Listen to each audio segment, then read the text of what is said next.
Good evening friends. आत्मवंदन आप सभी लोगों को। मैं ऋतु रानीवाला नो सेल्फ मेडिटेशन ग्रुप में आप सभी लोगों का स्वागत करती हूँ और धन्यवाद करती हूँ आज के इस स्वाध्याय सत्र और ध्यान सत्र में आप सभी का जुड़ने के लिए। तो फ्रेंड्स, क्योंकि बहुत लंबे वक्त तक हमारा ये जो स्वाध्याय सत्र अभी छूट गया था, आज हम फिर से रिस्टार्ट कर रहे हैं और हमने संकल्प शक्ति और वाक्क्षेत्र जो ब्रह्मऋषि पितामह पत्री जी की ये पुस्तक है, ये जो बुक हमने स्टार्ट की थी और उससे पहले हमने स्वाध्याय किया था आत्मयोगी भव का। हमने इससे पहले संकल्प शक्ति, क्योंकि ये किताब 2 पोर्शन में है। पहले ये किताब बहुत छोटे-छोटे कहना चाहिए दोनों किताब अलग थी, यानी संकल्प शक्ति अलग थी और वाक्क्षेत्र अलग थी। उसके बाद इसको कंबाइन किया और ये एक बुक बनाई, संकल्प शक्ति और वाक्क्षेत्र। तो ये किताब आत्म जागृति के रहस्य, संकल्प शक्ति और वाक्क्षेत्र नाम से ये किताब उपलब्ध है, एमबी पब्लिकेशन। और ये किताब भी पल्लवी जी की एमबी पब्लिकेशंस है, वहां पर ये किताब आपको मिल जाएगी। और वैसे आजकल मीनू जी जो हैं वो इस किताब को अपनी तरफ से उपहार स्वरूप सबको भेंट कर रही हैं। तो जिनके पास पहुंच गई है, आई थिंक उनको तो पहुंची गई है, बट जिनको नहीं पहुंची है, जो इंटरेस्टेड हो, वो आप मीनू जी से कांटेक्ट कर सकते हैं। जो भी नए लोग हैं और जो भी इस किताब को पढ़ना चाहते हैं, ये किताब अपने आप में बहुत अच्छी है। संकल्प शक्ति का पोर्शन हम कंप्लीट कर चुके हैं और आज से हम स्टार्ट कर रहे हैं अपना वाक क्षेत्र। वाक क्षेत्र यानी कि हमारे शब्द, हमारी बोलचाल। तो ब्रह्मश्री पितामह पत्री जी ने जो ये किताब लिखी थी, ये तेलुगु भाषा में लिखी थी और इसका जो ट्रांसलेशन किया था वो आशा गुप्ता मैम ने किया था। जैसे आत्मयोगी भवा को वसंता जी ने और भी कई मास्टर्स ने किया था, इसी तरह से इस किताब को आशा गुप्ता जी के द्वारा जो है ट्रांसलेट किया गया है। तो वाक्क्षेत्र के पोर्शन में जो सबसे पहले पितामह यहाँ लिखते हैं कि आहार विहार में हमें जागृत रहना है। आहार क्या है और व्यवहार क्या है? एक सेकंड।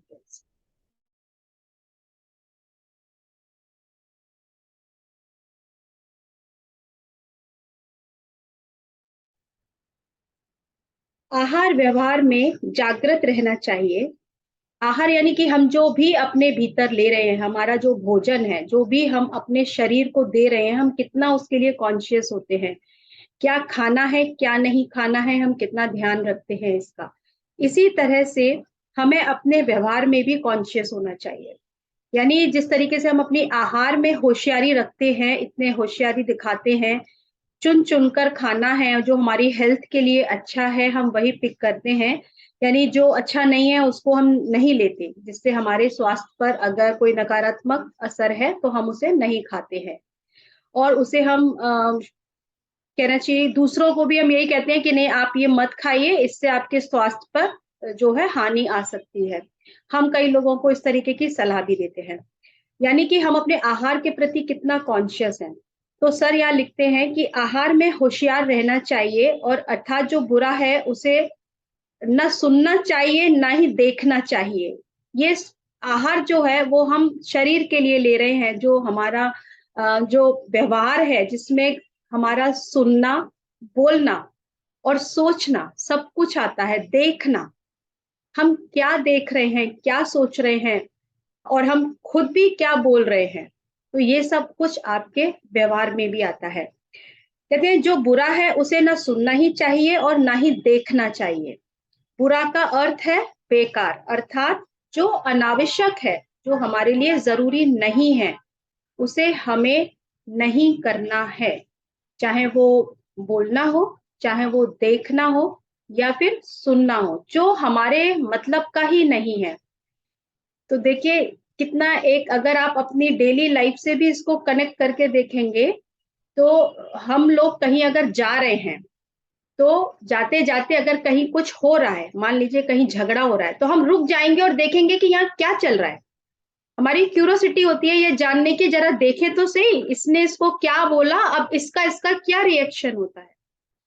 जबकि वो आप उनको जानते नहीं हैं, आपका उनसे कोई लेना-देना नहीं है, लेकिन ये एक ह्यूमन माइंड की जो क्यूरियोसिटी है कि ज़रा हम देखें तो सही, तो यहाँ पर यही कहना चाह रहे हैं वो कि जो हमारे लिए अनावश्यक है, हमें ना ही उसे सुनना है, ना ही उसे देखना है और ना ही उसको बोलना है।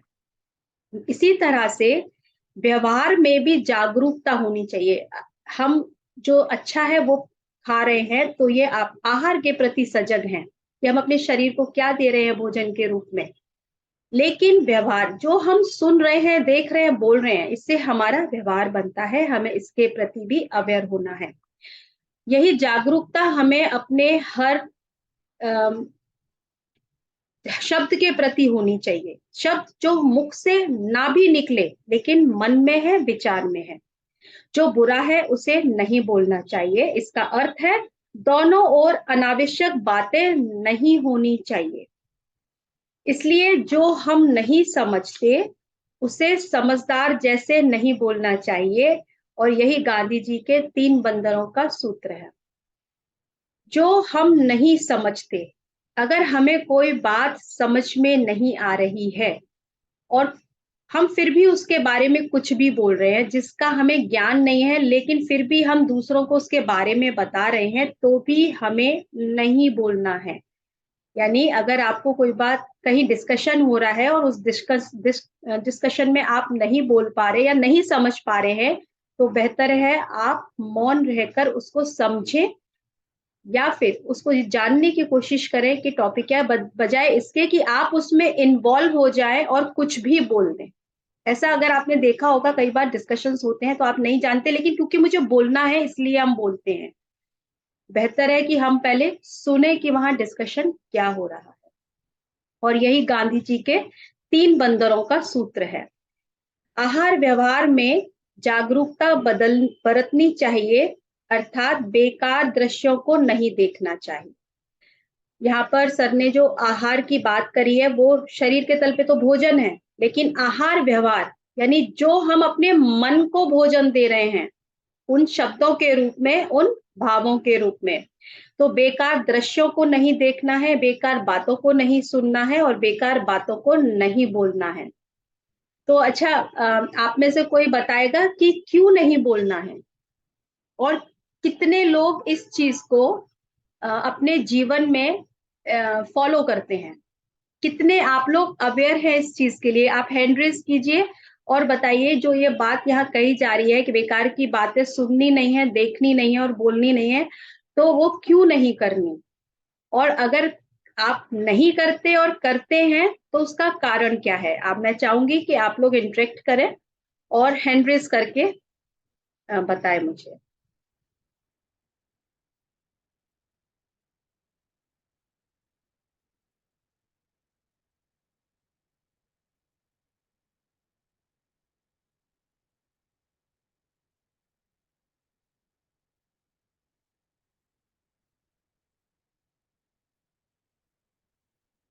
सीमा जी, आप कैमरा ऑन कर सकते हैं क्या? Yes, thank you. सभी को आत्मबंधन। में क्या आता है, जब हम बेकार की बातें सुनते हैं फिर उसमें कुछ बोलते भी हैं, तो जब बोलने के बाद में लगता है कि ये हमने गलत बोला, हमें ये बोलना ही नहीं चाहिए। और जब हमें किसी चीज का पता ही नहीं होता, बीच में बोलते हैं, हम बोल तो जाते हैं, लेकिन फिर बाद में लगता है कि हमने कुछ गलत बोल दिया, तो बाद में हमें रिग्रेट होता है। तो वो चीज बहुत देर तक हमारे दिमाग में घूमती रहती है। मतलब हो सकता है कि 2 दिन तक भी घूमती रहे। तो इसलिए जब हमें किसी चीज के बारे में नहीं पता हो, अगर हम बैठे हैं तो हमें चुप ही रहना बेहतर है। सबको समझना चाहिए कि किस बारे में बोल रहे हैं, अगर समझ में आ जाए तो बोलो, अदरवाइज नहीं बोलना चाहिए। बिल्कुल। Thank you so much. Thank you. और भी कोई शेयर करना चाहेगा?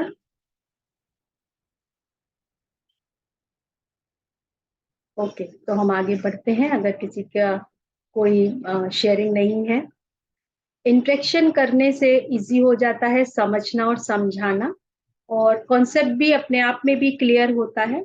कुछ मुझे भी पता चल जाता है कि कुछ नया मुझे भी मिल गया, इसीलिए हम इंटरेक्ट करने की कोशिश करते हैं।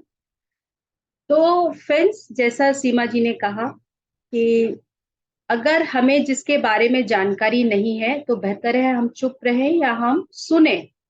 उसके बाद हम बोले, बिल्कुल ठीक है। अनदर सिर्फ इसलिए कि हमें सिर्फ बोलना है, उससे हमारी जो ऊर्जा है, जो हम अपने भीतर रखते हैं, मौन हम क्यों रखते हैं? मौन हम इसलिए रखते हैं ताकि वो जो ऊर्जा हम ले रहे हैं वो हम अपने भीतर स्टोर कर सकें। लेकिन जब हम अनावश्यक रूप से बोल रहे हैं तो हम क्या कर रहे हैं? उस ऊर्जा को वेस्ट कर रहे हैं। तो इसीलिए कम बोलें और सही बोलें, जहां जरूरत है वहां बोलें, उतना ही देखें जितनी जरूरत है। जिससे हमारा कोई मतलब नहीं है तो वहां पे हमें अपनी आंखें भी बंद कर लेनी चाहिए। तो जो सर ने यहाँ पे गांधी जी के 3 बंदरों का एक एग्जाम्पल दिया है, वो यही है कि बेकार की दृश्यों को ना देखें, बेकार की बातों को ना सुने, क्योंकि जो हम सुनते हैं उसमें हम कहीं ना कहीं इन्वॉल्व हो जाते हैं। आपने अगर कहीं से कोई न्यूज भी सुन रही है, आपके घर में अगर न्यूज चल रही हो, आप आते जाते भी सुनेंगे तो आप देखिएगा आपका माइंड जो है उसमें इन्वॉल्व हो जाएगा। आप बेशक सिर्फ कुछ सेकंड के लिए वहां से गए हैं, लेकिन सुनते ही आप उसमें इन्वॉल्व हो जाते हैं। तो इसीलिए जब हम किसी चीज को सुनते हैं तो भी हमारा वहां इन्वॉल्वमेंट हो जाता है। इसीलिए हमें इन 3 बंदरों को हमेशा याद रखना चाहिए, जो हमें बचपन से बताया गया। गांधी जी के 3 बंदर हमें क्या मैसेज दे रहे हैं, और सर ने यहाँ पे क्लियर किया कि क्यों नहीं हमें जो है अननेसेसरी इन चीजों में इन्वॉल्व होना। तो आगे जो उनका चैप्टर स्टार्ट हो रहा है वो है शब्द, यानी वर्ड्स। वेद के अनुसार मनुष्य एक बिजली घर है। जो शब्द मुख से निकलते हैं वे अपने साथ एक विद्युत प्रवाह ले जाते हैं।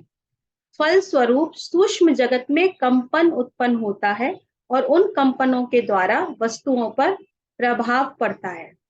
हम सब लोग जानते हैं, हम क्या बोलते हैं कि हम सब एनर्जी बीइंग्स हैं, हम सब ऊर्जा के बने हुए हैं। हम क्या है? ऊर्जा है। और हम जब ध्यान कर रहे हैं या सो रहे हैं या आंख बंद करके बैठे हैं तो हम थोड़ी ज्यादा ऊर्जा ले रहे हैं, लेकिन हम जो कुछ भी यहाँ कार्य कर रहे हैं या पूरा ब्रह्मांड को जो चला रहा है वो ऊर्जा से ही, उसी ऊर्जा के द्वारा वो चलित है। तो हमारे जो शब्द हैं, आज मैं यहाँ बोल रही हूँ और आप वहां सुन रहे हैं, आप और हमारे बीच में इस स्क्रीन, इस लैपटॉप की जो है बीच का एक माध्यम है, लेकिन आप मुझे शब्दों को द्वारा समझ पा रहे हैं, सुन पा रहे हैं। ये कैसे हो रहा है? इसका कारण क्या है? क्योंकि ये जो है ऊर्जा, जो जिसे हम कहेंगे ये वाइब्रेशन फ्रीक्वेंसी, जो कंपन है, जो ये ध्वनि जो है हमारी, ये कंपन है। ऐसे ही शब्द, हमारे हर एक शब्द की एक कंपन यानी वाइब्रेशन है, फ्रीक्वेंसी है। तो क्योंकि हम सब जो है इलेक्ट्रोमैग्नेटिक फील्ड हमारे शरीर के तरफ होता, चारों तरफ होता है। हमारी अर्थ में भी इलेक्ट्रोमैग्नेटिक फील्ड होता है, हर चीज में इलेक्ट्रोमैग्नेटिक फील्ड है। एनर्जी यही है, और एनर्जी ना तो प्रोड्यूस होती है ना ही डिस्ट्रॉय होती है। जो ऊर्जा है वो सिर्फ ट्रांसफॉर्म होती है, यानी उसका रूपांतरण होता है, वो सिर्फ चेंज होती है। वो किसी ने, आपने फिजिक्स में आगे बचपन में कभी पढ़ा ही होगा कि जो भी, अगर आप एक स्विच ऑन करते हैं और बल्ब जल जाता है, राइट? तो कैसे हो रहा है ये? तो अगर हम इसको थोड़ा और ढंग से समझेंगे, ये ऊर्जा ही है जो एक ऊर्जा से दूसरी ऊर्जा में चेंज हो रही है। इसको मैं थोड़ा सा यहाँ पे इसलिए भी डिटेल में बता रही हूँ ताकि आप जो शब्द हैं हमारे, हम उसके प्रति सजग रहे। ये कोई सिर्फ एक शब्द कहने भर से नहीं है। एक एक शब्द हमारा जो है वो अपना फ्रीक्वेंसी और अपनी वाइब्रेशन, उसकी अपनी एक वाइब्रेशन है जिसपे वो कंपन करता है। इसीलिए आज मैं जितना भी यहाँ बोल रही हूँ वो सब कुछ इस यूनिवर्स में रह जाने वाला है। तो और आप क्योंकि उस वाइब्रेशन के थ्रू ही उससे कनेक्ट है, इसीलिए उसको सुन पा रहे हैं। ये एक भौतिक की यानी फिजिक्स का ये रूल, लॉ है। तो शब्दों में ऊर्जा होती है। हम शब्द जो है, सब कुछ ऊर्जा ही है, तो हमारे शब्द भी ऊर्जा है। हम शब्दों का महत्व बता रहे हैं क्योंकि शब्द द्वारा ऊर्जा पैदा होती है। हमें शब्दों के विचारों, संकल्पों, मूक भावनाओं, यानी जो हम बोल नहीं रहे हैं लेकिन वो हमारी फीलिंग्स हमारे अंदर हैं, हमारे जिन्हें हम कहते हैं अपने इमोशंस भी, सब कुछ अंदर है, वो भी जो है कंपन के रूप में हमारे अंदर हैं। तो उनको जो है हमें जो शब्दों के द्वारा हमें क्या करना है, हम उनको एक्सप्रेस कर पाते हैं। फ्रीक्वेंसी और वाइब्रेशन पे तो है, बट आज अगर मैं आपको कोई बात बता रही हूं तो वो शब्दों के थ्रू बता पा रही हूँ, वर्ड्स नहीं होंगे तो मैं आपको अपनी बात समझा नहीं सकती। तो ये शब्द जो है वो हमारे विचारों, संकल्पों और हमारी मूक भावनाओं को व्यक्त करने को मिलता है। वचनों में शक्ति का सृजन मनुष्य को स्वयं करना है। तो आपका जब एक एक शब्द जो है वो बहुत शक्तिशाली है।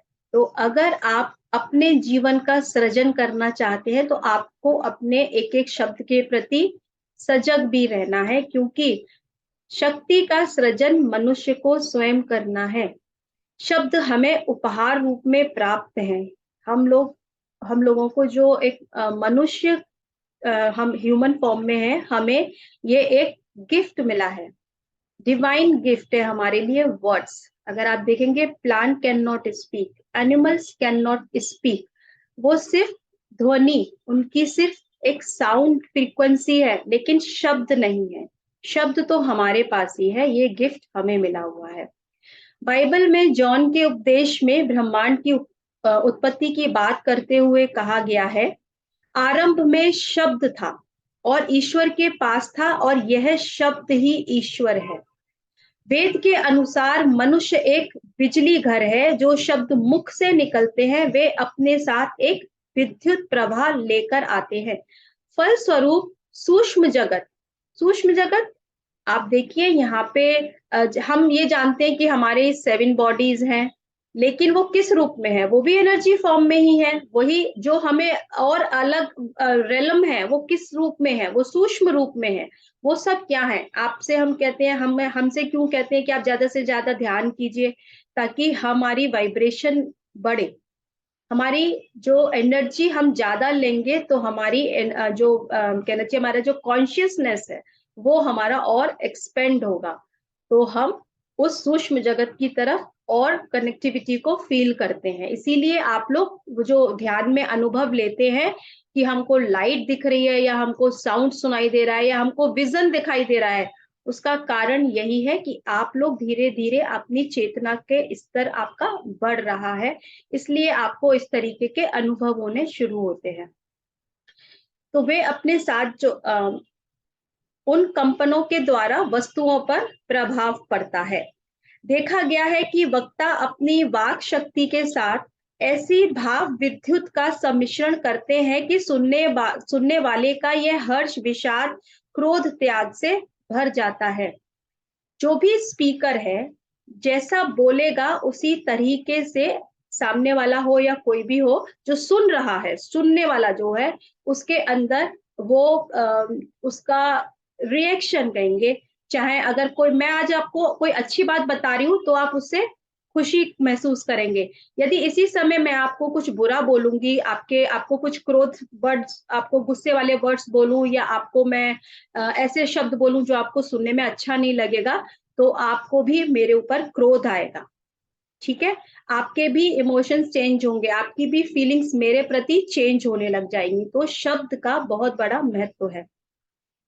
शब्द की अपने समस्त अनुभव, स्वप्न, सच्चाई, विचार आदि को व्यक्त करने का साधन है। शब्द ही जो है वो साधन है जिससे हम अपने अनुभव बता सकते हैं। हम सपने देखते हैं और हम अपने शब्दों के द्वारा ही अपने सपनों को हम डिटेल में बताते हैं। मैंने ये देखा, मैंने ऐसा देखा, मैंने ऐसा महसूस किया, तो हम अपने शब्दों से ही उस चीज को बता पाते हैं। अपने विचारों को हम व्यक्त कर पाते हैं, एक्सप्रेशन हम अपने शब्दों से कर पाते हैं। शब्द केवल संकेत या ध्वनि नहीं है, शब्द एक शक्ति है और इस शक्ति को तुम्हें व्यक्त भी करना है। हमें जो ये गिफ्ट मिला है शब्द, तो क्यों बोलते हैं कि आप बोलिए, आप बोलना सीखिए। आपके पास शब्द है, शब्दों का भंडार है, लेकिन हम क्या करते हैं, हम बोलते नहीं है। हम चुप रहते हैं, हम अपनी बात कहना नहीं जानते, हम कहते नहीं हैं, हम अपने अंदर रख लेते हैं। यही है नॉन एक्सप्रेसिव होना। इसीलिए हमें प्रॉब्लम होती है, क्योंकि सब कुछ हम अपने अंदर ब्लॉक कर लेते हैं। तो कहते हैं जब तुम्हारे पास इतनी इतनी बड़ी शक्ति है, तुम्हारे वर्ड्स की शक्ति है, तो तुमको क्यों नहीं बोलना। ये शक्ति तुम्हें दी गई है अपने आप को व्यक्त करने के लिए, और दूसरों तक भी पहुंचाना है, विचार भी करना है, और उसी से अपना जीवन भी निर्माण करना है। तुम वास्तव में क्या हो, सब कुछ शब्दों के द्वारा ही प्रतीत होता है। अगर मैं आपको बोलूं कि मैं बहुत सुंदर हूं, तो मैं अपनी जो भावनाएं हैं वो मैं व्यक्त कर रही हूँ। और अभी मैं आपको बोलूं कि आप बहुत सुंदर गाना गाती हैं, या आप बहुत सुंदर किसी पुस्तक का जो है यहाँ पर डिटेल में हमें उस चीज को समझाती हैं, तो मैं आपके द्वारा शब्दों से ही आपको जो है एप्रिसिएशन दे रही हूँ। तो हमें वो व्यक्त, अपना जो एक्सप्रेशन है वो जरूर देना चाहिए। ऐसा कौन सा प्राणी इस धरती पर है जो बोल सके। ये शक्ति पशुओं को प्राप्त नहीं है, केवल मानव के पास ये एक शक्तिशाली यंत्र है। शब्द ताकतवर हथियार है, और ये जादुई हथियारी दुधारू शक्ति रखता है। दुधारू शक्ति यानी कि शब्द जो है दो तरह की शक्ति रखता है। पहली धार क्या है, छुरी की तरह, जो शब्दों की मार से काटने का काम करती है, और वह है शब्दों का दुरुपयोग। हम किसी को बुरा भला कहते हैं, हम किसी को कर्ज करते हैं, हम कहते हैं ये इस तरह का व्यक्ति है, इसका इस तरीके का नेचर है, ये बहुत क्रोधी स्वभाव का है। इस तरीके से हम या आप किसी को अब्यूज कर रहे हैं, तो ये गलत है। गलत शब्दों का यहाँ पर जो यूज हो रहा है वो है शब्दों का दुरुपयोग। दूसरी क्या है, दवा के रूप में दूसरों का दुख हर ले। कोई आपको तकलीफ में है, तो आप उसको अगर दो शब्द प्यार के या दो शब्द आप उसे करुणा के कहेंगे, तो आप सिर्फ इतना ही बोल दें कि आप परेशान ना हो, मैं हूं ना आपके साथ, मैं आपको मदद करूंगा। तो ये दो शब्द ही उसको एक कहेंगे, उस ऊर्जा को दे देंगे, जो जिसकी कमी वो अपने आप में महसूस कर रहा होगा, या अनसपोर्टेड फील कर रहा होगा। तो मोटिवेशनल स्पीकर्स और क्यों दूसरों को मोटिवेट करते हैं, क्योंकि जो लोग उस चीज को नहीं समझ पाते हैं, तो जैसे ही आप किसी मोटिवेट आप कोट्स पढ़ते होंगे, या आपने किसी का यूट्यूब पे कोई वीडियो सुन लिया, तो आप एकदम से आपको लगता है आपकी एनर्जी अपलिफ्ट होने लगती है। तो इसी तरह से अगर हम किसी को अपने शब्दों के द्वारा हील कर सकते हैं, तो वह अच्छा है शब्दों का प्रयोग। तो एक जो स्वप्न को रच सके वह है शब्दों की निर्दोषता। यह सकारात्मक और नकारात्मक दोनों ऊर्जा पैदा करती है। शब्दों की निर्दोषता, चाहे भाषा कोई भी हो, मन का भाव प्रकट हो जाता है, जिसे निकट भविष्य में धरती पर केवल सौंदर्य, प्रेम और स्वर्ग ही बनेगा। हम क्योंकि मल्टी कल्चरल हमारा नेशन है, यहाँ पे बहुत सारी लैंग्वेजेस हैं, लेकिन अगर देखा जाए तो प्रेम की कोई भाषा नहीं होती। आप किसी को अगर प्रेम को एक्सप्रेस करेंगे, तो उसके लिए आपको किसी भाषा, किसी शब्द की जरूरत नहीं है, वो आपस में उसको हम महसूस कर सकते हैं। इसीलिए अगर जानवरों के पास शब्द नहीं है, लेकिन यदि प्रेम है, तो उसको हम महसूस कर सकते हैं, और वो हमारे प्रेम को महसूस करता है। तो जब हम इस तरीके का अपने जीवन में वो प्रेम को लेकर आएंगे, तो जो धरती है उसकी खूबसूरती बढ़ेगी, और जो हमारी धरती है वो एक हेवन के रूप में आएगी। शब्दों द्वारा एक सुनहरे स्वप्न को रचनात्मक रूप मिलता है, वहीं दूसरी ओर गाली गलौज और अपशब्दों का प्रयोग करके नर्क बन सकता है। आप बोलने में स्वतंत्र हैं, आप जो चाहे बोल सकते हैं, पर बोलते ही अपने ही शब्दों के गुलाम भी बन जाते हैं। दूसरा व्यक्ति आपसे आपके कहे शब्दों का पालन करने की अपेक्षा रखता है। तीर निशाने से निकल गया, अब उसका प्रभाव तो पड़ेगा ही, चाहे वह सुंदर इंद्रजाल हो या काला जादू, उसे रोका नहीं जा सकता। तो क्योंकि हम सब फ्री विल है, और हम कुछ भी बोल सकते हैं, स्वतंत्र है कैसे भी शब्दों का प्रयोग करने के लिए, और बोलते ही हम उस शब्द को, यानी कि आपने जो बोला, अगर आप किसी को बुरा भला बोल रहे हैं तो वही आपके जीवन में उसका प्रभाव भी पड़ेगा ही पड़ेगा। तो ये हमें सोचना है हम कैसे शब्दों का हम इस्तेमाल करते हैं, क्योंकि हम जो मुंह से जो भी शब्द निकालते हैं तो कहते हैं या तो वह सुंदर इंद्रजाल होगा या फिर काला जादू। हमें बहुत सोच समझ के अपने शब्दों का इस्तेमाल करना है। मुंह से डिलीवर भी करने से पहले उसे हमें सोच लेना चाहिए मन में कि मेरे मन में कैसे शब्द दूसरों के प्रति आ रहे हैं, या मैं अपने प्रति भी उन कैसे शब्दों का उपयोग कर रहा हूँ या कर रही हूँ। सो फ्रेंड्स, आज का ये चैप्टर फिनिश हुआ। ये एक छोटा सा जो शब्द के बारे में, और आगे हम इसको और डिटेल में समझेंगे रोज जब हम थोड़ा थोड़ा इसका ये पोर्शन कवर करेंगे।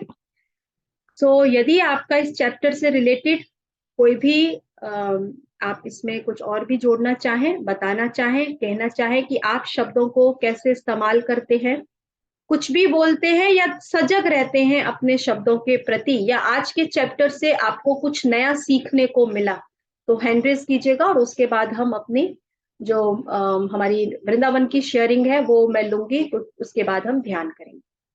तो अगर आप लोग थोड़ा जल्दी जल्दी इसको बारे में शेयर करेंगे तो हम सेशन को जल्दी जल्दी स्पीड में कर पाएंगे। देखिए, अभी सर ने बोला, लिखा इसमें कि हमें शब्दों को जो हमें अनुपम उपहार मिला है वो निकालना है, एक्सप्रेस करना है।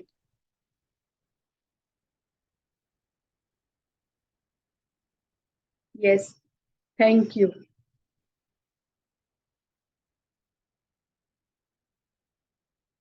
आपको सॉरी सॉरी, मैं आपको अनम्यूट का ऑप्शन नहीं दे पाई। Yes, thank you Ritu. Yes.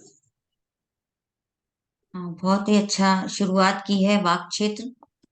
और हमें लगता है इन सब की हम मुझे तो बहुत ही जरूरत है। कई बार हम सोचते भी हैं, बोल भी देते हैं, बाद में हमें फील होता है नहीं बोलना चाहिए।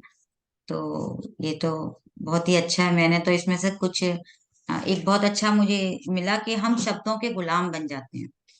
तो हम बोल तो देते हैं और बाद में हमें फील होता है, तो यानी हमने जो बोला है वो हमें मिलता ही है लौट के। तो यानी हम शब्दों के गुलाम हो गए। हमने अच्छा किया तो हमें अच्छा मिलेगा, और हमने किसी के लिए गलत भावना रखी तो हमें मिलता वापस। तो हमें शब्दों का गुलाम नहीं बनना है, ये मैंने सोचा। और हमें जो हमारे मुंह से निकल जाता है वो हमें वापस मिलता ही है, क्योंकि ये शब्द एनर्जी है। हम सभी एनर्जी बीइंग्स हैं।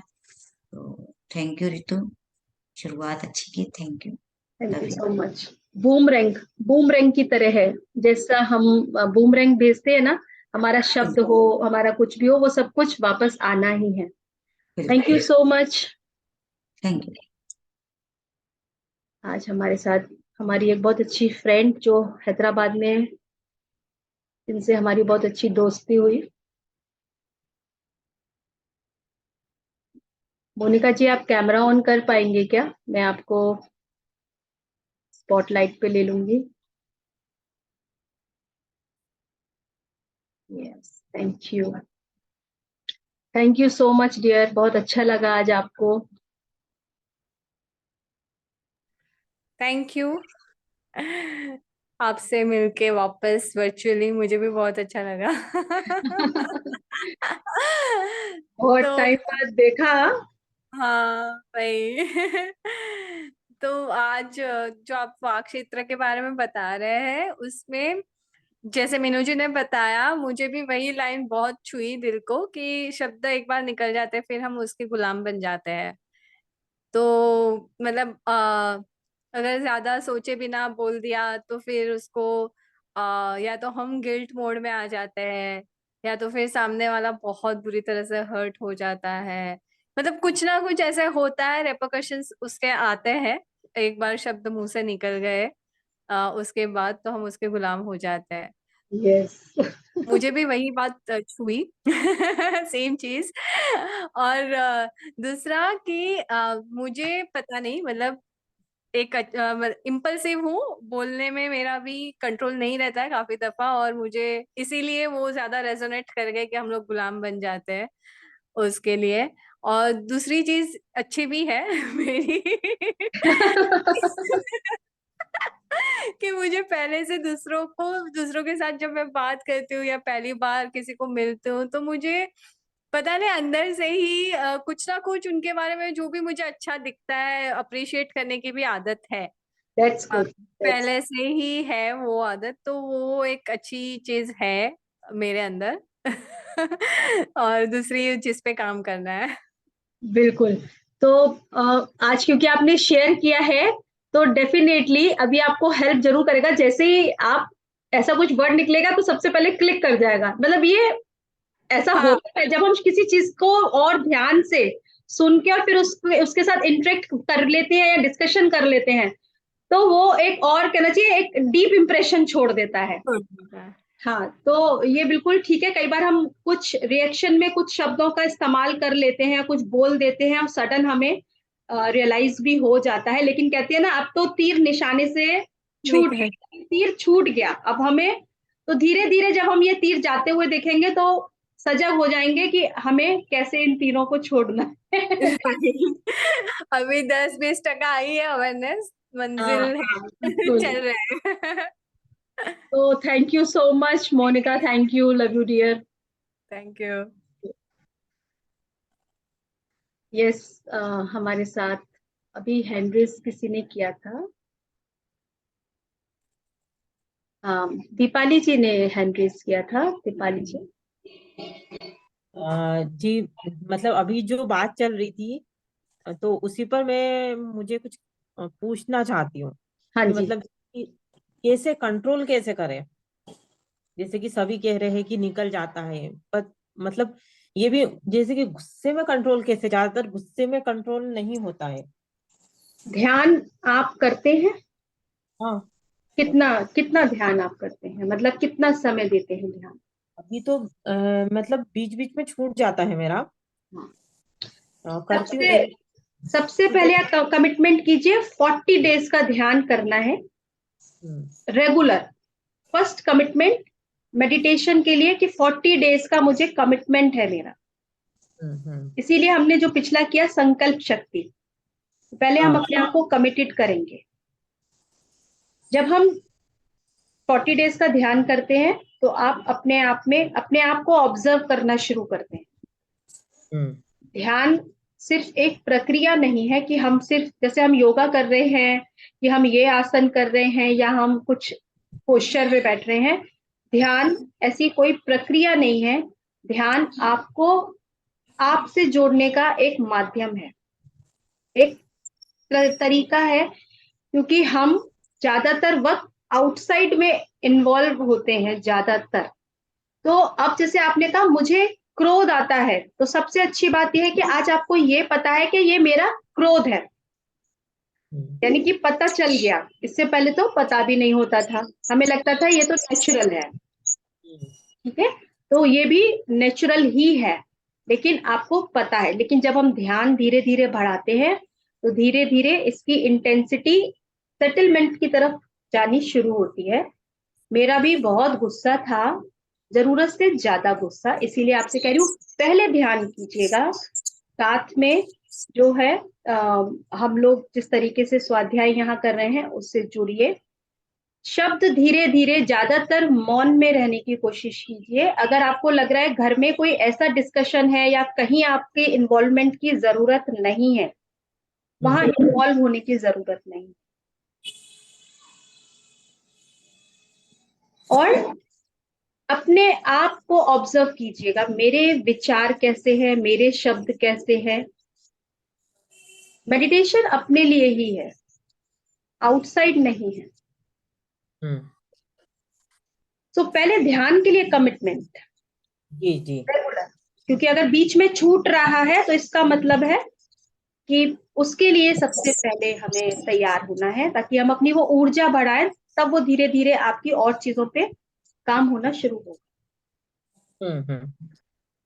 जी, ठीक है, ठीक है, thank you. Thank you so much.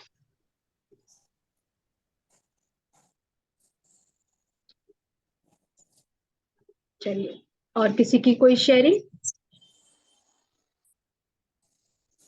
अगर और कोई इस बारे में बात नहीं करेगा तो फिर हम वृंदावन की शेयरिंग लेंगे। तो कौन, कल सुमन जी ने वृंदावन की शेयरिंग की थी, आज कौन पहले करना चाहेगा? मीनू जी, अपर्णा जी, सीमा जी, प्लीज हैंड रेस कीजिएगा, जैसे कि हम जल्दी जल्दी, हमें ध्यान भी करना है आज महात्तर बाबा जी के साथ। Yes, thank you so much friends. कल हमने शेयरिंग ली थी सुमन जी की, जिन्होंने हमें बताया था कि उनका वृंदावन में जो अभी ध्यान यज्ञ हुआ तो उनका अनुभव कैसा रहा। तो आज मीनू जी, मैं, मीनू जी, सीमा जी, सुमन जी, अपर्णा जी, काफी लोग पहुंचे थे अलग अलग जगह से। तो मीनू जी बताएं प्लीज, आपका कैसा अनुभव रहा वृंदावन का? क्या आपने महसूस किया या क्या आपको कुछ डिफरेंट लगा, नया लगा? तो आप थैंक यू। बताना चाहेंगे कि मैं लोग इस तरीके मैंने वृंदावन, हाँ, मैंने पहले भी गई हूँ, लेकिन ऐसी जर्नी मैंने फर्स्ट टाइम की थी, क्योंकि हमें वृंदावन को हमने इस बार अंदर तक महसूस किया कि क्या है वृंदावन में। और ये जर्नी मैंने अपने जो यहाँ ध्यानी जो ग्रुप गया था, मैं और यहाँ से अपर्णा जी, हम साथ में गए थे। तो हम 4 लोग थे एक साथ वहां पे। एक ही हमने जो जर्नी की प्लानिंग की थी कि हम चारों साथ जाएंगे, और उधर से सुमन जी भी पहुंच गए थे। तो इस तरह से इस ग्रुप से हम लोग कई जो लोग भी थे, तो यहाँ से हमने बस की अपनी टिकट करा ली थी, मैं और अपर्णा जी साथ थे। और हम लोग वहाँ 17 को हम यहाँ से सुबह निकले, क्योंकि मैं क्यूएलयू से आने के बाद मैंने सोचा चलो बस से जाएंगे हम, 2-3 दिन का हमारे पास टाइम रहेगा। लेकिन क्या हुआ कि चांस की बात है, मेरा जो बुक करता है उसके घर में कोई ऐसी प्रॉब्लम हुई कि मैं टिकट बुक ही नहीं करा पाई।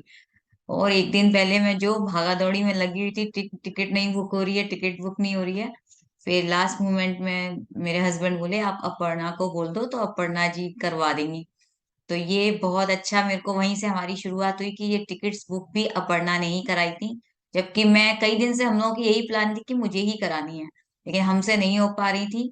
तो ये बहुत अच्छी शुरुआत थी कि अपर्णा जी की वजह से ही हमारी टिकट बुक्स हो पाई, उनके हस्बैंड ने ही करा दी। और फिर उसके बाद हम दोनों का सफर इतना अच्छा था कि हम बस बस में ऐसे बैठे कि उनकी जर्नी बस की शायद फर्स्ट टाइम ही थी, उन्होंने बताया। क्योंकि मैं तो जाती आती रहती हूँ बस में, लेकिन उनकी जो जर्नी थी, तो हम लोगों ने जो शुरुआत ही कर दी, बस कुछ खाना पीना शुरू कर दिया। और जब हम वहां पहुंचे, 2 बजे तक हम वहां पहुंच गए थे। उसके बाद रूम में हम लोग जाते ही हम लोगों ने चाय वाय पी। लेकिन जो हमने वहां दर्शन किए, जाते ही हमने जो कुछ मंदिरों के दर्शन किए, क्योंकि मुझे कुछ भी आइडिया नहीं था, बस नाम सुना था। तो मैंने जब बिहारी जी के दर्शन किए, तो मुझे ऐसा फील हो रहा था कि मैं यहाँ पे आ चुकी हूँ, उनकी बहुत हाई एनर्जी फील हो रही थी। तो मैंने पूछा वहां पे कि यहाँ पे इसका जो श्रृंगार होता है, वो जो मोगरे के फूलों का श्रृंगार होता है, वो मुझे याद आ रहा था बार बार कि मैंने यहाँ पे ये श्रृंगार देखा है। तो मैंने जब पता किया तो बोले हाँ, ये फाग में उनका झूला जो पड़ता है, उसको झूले की तरह पालकी सजाई जाती है, तो वो श्रृंगार यहाँ होता है। तो मैंने कहा चलो, मुझे ये तो अच्छा फील हो रहा है कि मैं ये फील कर पा रही हूँ मुझे कि मैं यहाँ आ चुकी थी। और उनकी जो हाई वाइब्रेशन थी, जब हमने 5 मिनट ही में बाहर ही बैठ पाए थे क्योंकि बहुत रश था। और उसके बाद हमने एस्कॉन मंदिर में गए। हम एस्कॉन मंदिर के हमने, क्योंकि हम मेंबर हैं, लेकिन मुझे कुछ भी इतना मैंने दिमाग ही नहीं लगाया कि हम पहले से थोड़ा सा प्लान कर लेते। लेकिन जैसे ही हम एस्कॉन मंदिर में पहुंचे, मैंने वीडियो करके मैंने अपने हस्बैंड को दिखाया। बोले अरे तुम तो एस्कॉन मंदिर में हो, और इतना सुंदर लग रहा था कि मतलब हम पागलों की तरह वहां डांस करने लगे। इतना मदमस्त हो गए थे, कहते ना, हमें होश नहीं था। और काफी देर तक हम उनकी जो जो ढोलक की और थाप और जो म्यूजिक मृदंग वगैरह बजाते हैं, वो काफी देर तक हम लोग ध्यान किया और हमने नृत्य किया उनके उस पे। तो ये मतलब ऐसे अनुभव जो शायद जीवन में हमें बार बार नहीं मिलते हैं करने को। तो मुझे एस्कॉन का बहुत अच्छा लगा। और उसके बाद हम निधि बन गए दूसरे दिन, 18 तारीख को। वहां हमें मास्टर्स भी मिले। सुबह हमने, जैसे 18 तारीख को हमने मॉर्निंग में पहले ध्यान किया, शिवरात्रि का दिन था वो। 1 घंटा हमने मॉर्निंग ध्यान किया, बहुत हाई एनर्जी थी वहाँ, क्योंकि वो देवी का मंदिर था। और वहाँ शिव और देवी की दोनों की साधना होती है। वो जो वहाँ के गुरुजी थे, मेरे को नाम नहीं याद आ रहा, उन्होंने 21 साल से वो मौन में थे और वो बाहर भी नहीं निकले थे। कई वर्षों से वो वहीं वहीं रहते थे। तो वहां की एनर्जी इतनी हाई थी कि आंख बंद करते ही हमें ऐसा फील होता था कि बस हम आंख ही ना खोलें, उनके ध्यान में बैठे रहें। तो मॉर्निंग हमने ध्यान किया, दिन में भी हमने शिवरात्रि वाले दिन जो परिणीता पत्री मैम का सेशन हुआ, उसके बाद वहां पर जो मास्टर्स थे जैसे जस्सी मैम थी, उस तरह उन्होंने जो सेशन रखे थे वो सब हमने ज्वाइन किया। और दिन में हमने शिवरात्रि वाले दिन 3 घंटे का जो हमने ध्यान किया, बहुत अमेजिंग था। और मतलब हम पूरे दिन हम साधना में ही थे वहाँ। हमने रात में भी ध्यान किया था, 3 घंटे का ध्यान किया, दिन में हमने 2 घंटे किया, और रात में हमने ध्यान किया। उसके बाद उनके जो क्वेश्चन आंसर थे, वो सेशन बहुत ही अच्छा था, क्योंकि वो बोल के जवाब नहीं देते थे, वो लिख कर जवाब देते थे। तो ये भी मैंने फर्स्ट टाइम इस तरह के एक्सपीरियंस किए। और निधि वन घूमा हमने, प्रेम मंदिर गए, वहां मैंने नाम भी नहीं सुना था, वहां की जो लाइटिंग थी वो बहुत पसंद आई मुझे। तो मैंने अब प्लान कर लिया है मन ही मन में, और कब यूनिवर्स सुनता है कि हम जल्दी ही इस वृंदावन जाएंगे दोबारा से। और बस मैं यही शेयर करना चाहूंगी। थैंक यू जो सभी फ्रेंड्स ने इतना अच्छा प्लान किया, और पीएमसी जो हर साल आगे भी करती रहेगी, तो हम जुड़े रहेंगे उन सभी से और जाते रहेंगे। तो thank you Ritu, thank you Aparna and Seema ji, जो मैं बहुत अच्छा लगा उनके साथ कि उन्होंने पूरी जर्नी में वो आगे आगे ऐसे चल रही थी, हमें वही पूरा गाइड कर रही थी पूरे टाइम। और उनकी मम्मी के यहाँ भी वो हम एक दिन नाइट स्टे किया, और उनके हाथ का जो खाना खाया ना, और हलवा भी खिलाया उन्होंने 2 बार, एक बार नहीं, दो दो बार हलवा खिलाया। तो सभी कुछ बहुत अच्छा है, मतलब एक्सप्लेनेशन के लिए शब्द शब्द कम होते हैं। और ये सही बात है कि जो बात हम प्रेम से और आंखों से कह सकते हैं, वो शब्द कम होते हैं उनके लिए। शब्दों से हम सब कुछ जाहिर नहीं कर सकते। ठीक है, थैंक यू। बाकी के और लोग भी शेयर करेंगे, तो मैं अपना यहीं पे फुल स्टॉप करती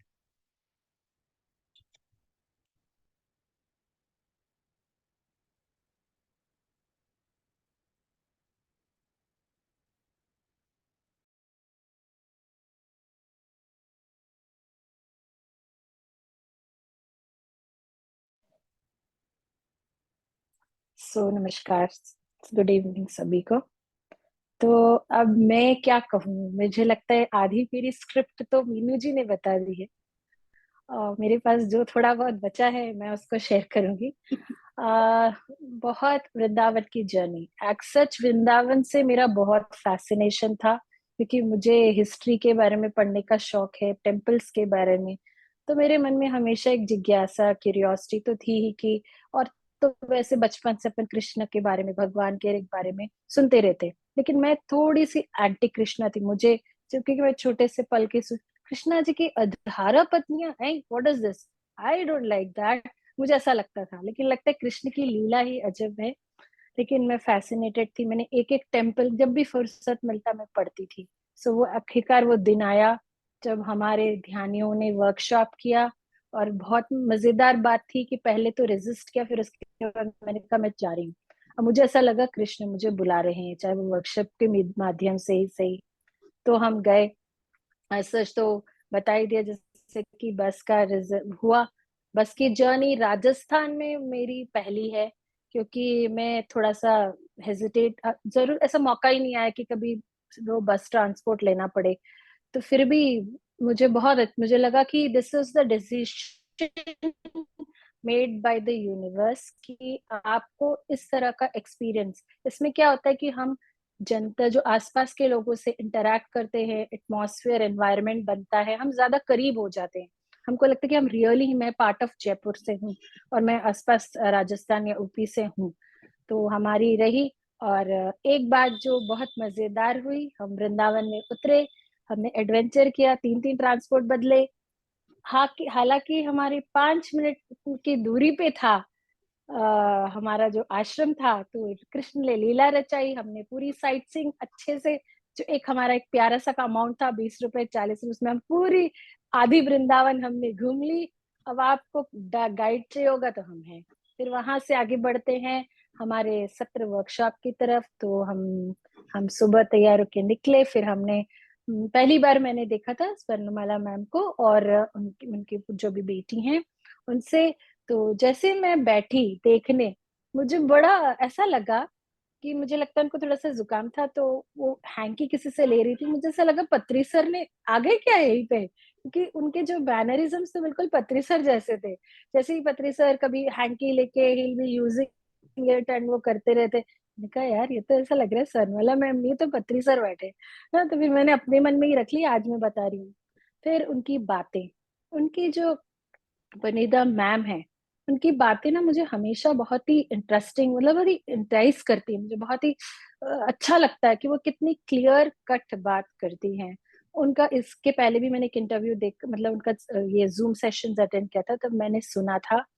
वो हर बात, हर शब्द जो आज हम लिया ऋतु जी ने, वह शब्द कैसे यूज करते हैं, उसका क्या हमारे ऊपर असर होता है, वो कैसे बाउंस होता है, वही बात उन्होंने अपने ढंग से कहा कि अगर कोई भी आप शब्द यूज करते हो, चाहे कई बुक पढ़ते हुए, चाहे बोलते हुए करते हो, उसको आप जो बोल रहे हो वो तो क्या आप समझ के बोलो, सोच के बोलो, वो अपने हाथ में नहीं। लेकिन आप पढ़ते हैं तो हर एक शब्द को समझो, कॉन्शियसनेस क्या है, स्पिरिचुअलिटी वर्ड क्या है, कुछ भी कह रहे हैं हम कि दिस इज लर्निंग है। हर चीज को हम अगर अंदर से समझेंगे ना, जब हम उसको एक्सप्रेस करते हैं और अच्छे से करते हैं। That was very good. वो पॉइंट मैंने ग्रास्प किया। स्वर्णमाला मैम की बातों को अच्छे से समझा। फिर उसके बाद हमने ध्यान किया। मेरे साथ ये अनोखी बात मुझे लगी कि हम पहले दिन जब के उसके पहले ही जैसे लगता था कि ये कोई आध्यात्मिक यात्रा ही है, क्योंकि हमने ध्यान भी किया, हमने हवन का पूजन भी किया, हमने शिवरात्रि का जो लाभ होता है, हर हर कोई कहता है उठाओ, हमने वो भी उठाए। हमने यज्ञ का वो जो आचार्य जी थे उन्होंने गाइड किया, वो भी हमने आहुति दी। हमने सुबह ही स्टार्ट कर ली थी। फिर हमें अच्छा सा भोजन तो जो था सात्विक, आप प्रसाद ही समझिए उसको, वो भी, और वो भी सज्जन सांगत्य जो हम हमेशा वर्ड यूज करते। उस पूरे माहौल में इतनी सज्जनता थी, इतने ध्यानियों से, वो ध्यानी थे ही, ज्ञान से भरे पड़े, सबके भंडार था कि सबके पास कुछ ना कुछ कहने के लिए था। और नहीं होते क्योंकि हम तब बस शुरू ही हो रहे थे, मिल ही रहे थे एक दूसरे से, मुझे नए लोग मिले, सब कुछ हुआ। फिर हमने ध्यान जैसे हमने पूरा वो ध्यान किया। फिर वो वृंदावन के मंदिर, एक हमने बहुत पुराना एक मंदिर, थैंक्स टू रितु जी, बहुत पुरानी राधा मोहन जी का मंदिर देखना था मुझे, क्योंकि वो मुझे बहुत, उसकी एक अलग ही कहानी है, तो वो मैंने पढ़ी हुई थी, तो मैंने वो भी देखने को मिला, वहां पर भी ध्यान किया हमने। इट वाज ऑल राउंड बहुत ही अच्छा एक्सपीरियंस, बहुत अच्छा मोटिवेशन एक ध्यानी के लिए कि हमें किस तरह से ध्यान करना चाहिए, सज्जन साध्य करना चाहिए, और अच्छी अच्छी बातें सीखना चाहिए कि हर एक लाइफ में चैलेंजेस होती है, उसको कैसे ओवरकम करके और साथ भी रह सकते हैं इस सब चीजों के साथ। ये मेरा सोच है। Thank you so much Ritu ji for letting me express my journey. और बाकी सब आप सुन चुके हैं। मीनू जी के हाथ एक इस्कॉन मंदिर में जो एडिट हो गया था, मेरे को अपना शेयर भी मिल गया था नाचते नाचते, जो मैं आराम से आपसे शेयर कर सकती हूँ। मैं गोल गोल मेरी गो राउंड करते धम से गिरी, बड़े बड़ा मजा आया कि मेरे को वो भी प्रसादी मिल गया और मैं वापस सब अपने रास्ते आई। तो वो भी मैंने एंजॉय किया एक बच्चे की तरह। डांस भी किया, गिरी भी, उठी भी, तो मैंने प्रैक्टिकल एक्सपीरियंस भी कर लिया। वही आपको है। सीमा जी आपको को इस्कॉन स्पेशल मंदिर में थैंक्स। प्रसाद मिला, तो मुझे तो वृंदावन में शुरुआत करते ही प्रसाद दे दिया था हनुमान जी ने। जी जी जी जी जी जी। और इन सब की अहम, जो बोलते ना, एक चार चांद लग गए। एक है जो मेंशन किया गया था अभी नाम, सीमा जी, इनसे मैं पहली बार मिली, लेकिन ऐसा नहीं लगा कि मैं पहली बार मिली। पहली बात तो थैंक्स टू रितु जी जो उनको अपने साथ लेकर आई। फिर हम तो बस मौके का पूरा पूरा बोलते ना लाभ उठाए। हम, मैंने तो उनका हाथ ही पकड़ लिया, वो जहां जहां मैं दिखाने लगी हम चल पड़े। फिर उनकी मम्मी ने हमको प्यार दिखाया तो हमने प्यार बटोर लिया। उन्होंने जैसे कहा हलवा मांगा तो हलवा बोला तो हलवा खा लिया। तो सब कुछ, उनके पराठे मैं कभी खा नहीं नहीं बोल लिया, सकती हम क्योंकि बांध मुझे के तो भी ले बनाने आए नहीं थे। आते थे। नहीं खाया नहीं, ले हमने आए खाया भी मतलब, और बांध बस के ले सच भी है। आए। हाँ, और बस चलता तो शायद उनकी मदर को भी लेकर आ जाते कि आइए आप हमारे साथ रहिए, हम आपका पूरा मतलब इतना प्यार, मैंने क्या बताऊँ, मैं उनके दिल में इतना प्यार कि बिल्कुल अच्छे के इंग्लिश आ जाता है मुझे, आई एम सॉरी, कि ओपन टू आर्म्स, मतलब आप आओ, बट आप बेटे आओ, अपना ही घर समझो, आप जो करो साथ मिलके बांट के जो भी है करके हम रहेंगे। ऐसा आजकल के जमाने में देखना दुर्लभ है, क्योंकि एवरी डे ऐसा रहता है ना कि कब कब कोई आया कब कब गया वाले जमाने में उनका ये कहना कि आप जब भी आओ हमारे यहाँ आओ, क्यों कहाँ कहीं ठहरे हो, कोई दिक्कत नहीं है, हम कैसे एडजस्ट कर लेंगे, कुछ भी खा लेंगे। मुझे वो बहुत अच्छा लगा, ये बातें सहज है बिल्कुल। और इससे मुझे मोटिवेशन मिली, मैं फिर जाऊंगी मीनू जी नीतू जी के साथ, सीमा जी भले ना आए, और पराठे खाऊंगी अब सीमा जी तो जाएंगी, उनकी मदर है, हमको तो जाना ही पड़ेगा, क्योंकि हमें कहाँ मिलेगा बार बार।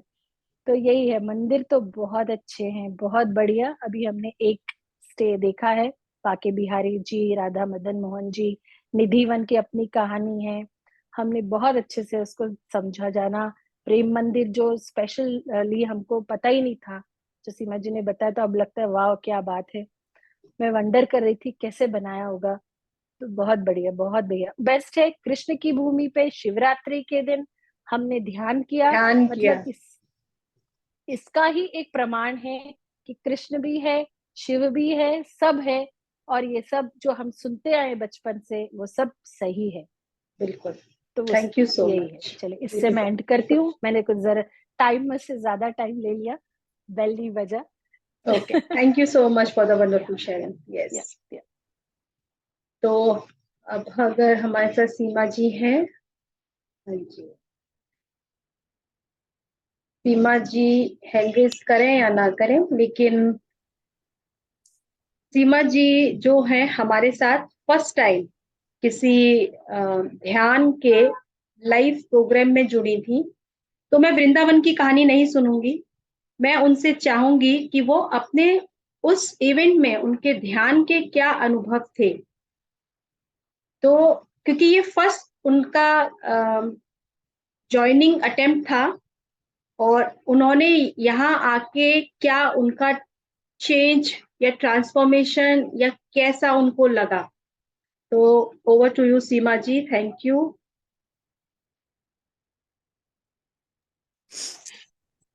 थैंक्स रितु, जो तुम मेरे को अपने साथ ले गई। मेरे को शायद मेरा मन भी नहीं था कि मैं जाऊं, लेकिन पता नहीं क्या, शायद मुझे वहां जाना था, इसलिए ना ना करते हुए मैं चली गई रितु के साथ। और मैं अपर्णा को मेरे को तो एक बड़ी दीदी भी मिल गई, मुझे तो मीनू दीदी। मैंने उनके साथ जस्ट लाइक ऐसे रही जैसे हमारे साथ कोई बड़ा रह रहा है, जो भी है दीदी, ये दीदी है तो फ्री है। मैं अपने दिल से कहती हूँ कि मेरे को एक दीदी भी मिल गई। और मेरा इतना बढ़िया एक्सपीरियंस था। मैं वृंदावन बहुत बार गई हूँ। मैं हम मंथली मतलब 2 टाइम्स चली जाती हैं, लेकिन जो मैं इस 3 दिन जो मैंने गुजारे, शायद मैंने कभी ऐसे वृंदावन में कभी नहीं गुजारे। बहुत इतना बढ़िया एक्सपीरियंस था। मैं वहां से आके इतना खुश थी, बहुत खुश थी मैं। और जो मैं यहाँ से गई थी तो मेरी एक बहुत खुश प्रॉब्लम थी थी। या आप खुश हैं? मैं अभी भी हूँ मैं। हाँ, बहुत अच्छा लगा मुझे। और मेरा एक जो डाउट था, जो 1 साल से मेरे अंदर डाउट था, वो मेरा बिल्कुल क्लियर हो गया। उसके लिए मैं रितु को बहुत थैंक्स बोलूंगी कि उसने मुझे गाइड किया कि तुम पूछो, तो वो मेरा बिल्कुल क्लियर हो गया। मैं बहुत कंफ्यूजन में थी, तो मेरा वो डाउट्स बिल्कुल क्लियर हो गया। और मैंने फर्स्ट टाइम मैं तो ज्वाइन किया था। मैंने रितु का पहले अटेम्प्ट किया था ये वाला ग्रुप, लेकिन काफी टाइम से छूट गया था। लेकिन जब मैं वहां वृंदावन गई तो मैंने फर्स्ट टाइम एनर्जी को फील किया। मुझे फील करना नहीं आता था, लेकिन मुझे लगता कि कैसे फील करते हैं। तो मैं ध्यान में बैठी तो मेरी बॉडी में वाइब्रेशन हो रहे थे, तो मैंने वहां की एनर्जी को फील किया। वहां मास्टर आए थे, शायद Saurabh Ranjan sir, I think. तो मैं जब उनके पास बैठी थी तो मैं ध्यान में भी नहीं थी, लेकिन मैं उनकी एनर्जी को फील कर रही थी। तो मेरा एक्सपीरियंस तो इतना अच्छा है कि मैं बाकी लोगों से भी कहूंगी कि जब भी आपको मौका मिले आप जरूर जाइए। और मैं तो मतलब अपने शब्दों में भी बयान नहीं कर सकती कि मुझे कितनी खुशी हो रही है वहां जाके। जिसमें कि मैं जाने में थोड़ा सोच रही थी कि मैं नहीं जाऊं।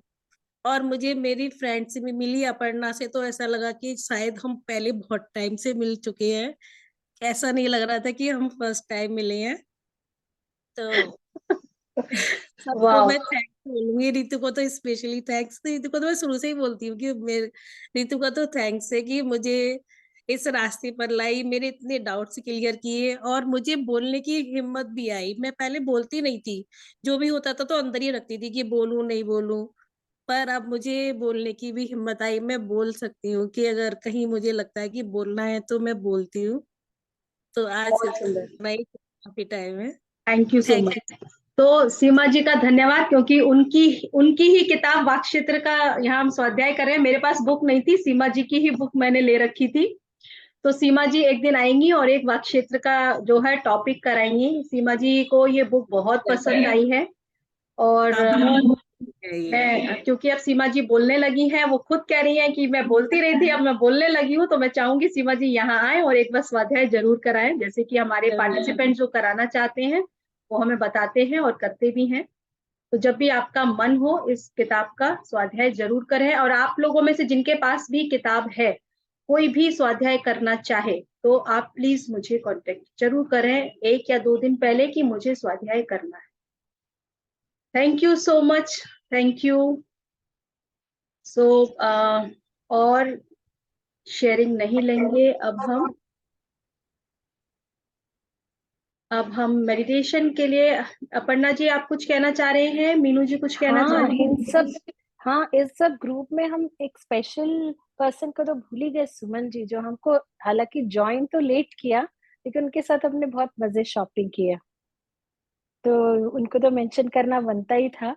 तो बिल्कुल इसीलिए बिल्कुल। मुझे सुमन याद जी आया, का मैं उनको कल देख। सिंगल शेयरिंग हुआ है, और सुमन जी की आप अगर कल कल वाली वीडियो देखेंगे तो आपको पता चलेगा कि सुमन जी का एक्सपीरियंस कैसा रहा है। अमेजिंग जी एक्सपीरियंस। जरूर, हमारा तो बढ़िया रहा, हाँ, उनका हम सुनेंगे, तो वही आप मुझे मेंशन करना YouTube था। पे मैंने आज अपलोड कर दिया है। आप कल आज आज के उसमें आप सुनना, आज मैंने टुडे उसमें आप जाकर श्योर अपलोड कर दिया, श्योर। आप उसको सुनना। उनका बहुत अच्छा एक्सपीरियंस है, क्योंकि सुमन जी ने और मेरे साथ, मेरे शहर से जो है वो सुमन जी और सीमा जी फर्स्ट टाइम किसी लाइव इवेंट में गए थे। और इसीलिए मैंने यहाँ पे शेयरिंग इसीलिए लिया कि जब भी कोई भी आपको मौका मिले छोड़िएगा मत। और हम बहुत जल्दी ही महाअवतार बाबा जी के केव जाने का प्रोग्राम बनाएंगे और ग्रुप में शेयर करेंगे। जो भी चलना चाहे, शॉर्ट प्रोग्राम बनाएंगे, लेकिन जो भी जुड़ना चाहे वो हमसे जुड़ सकते। ओके फ्रेंड्स, तो अब हम ध्यान करेंगे। आनापानासती ध्यान के लिए सब रेडी हो जाएंगे। जो लोग सुखासन में बैठ सकते हैं वो सुखासन में बैठेंगे, और जो भी लोग कुर्सी पर, सोफे पर, जहां भी आप कंफर्टेबल हो, पैरों को लटकाकर या लंबा करके बस 3 लॉक पोस्चर में बैठेंगे हम सब। हाथों की उंगलियों को आपस में फंसाकर पैरों को लॉक करके चश्मे उतार दीजिए और कोमलता के साथ अपनी दोनों आंखों को बंद कर लीजिए। पूरा ध्यान अपनी आती और जाती सांस के साथ।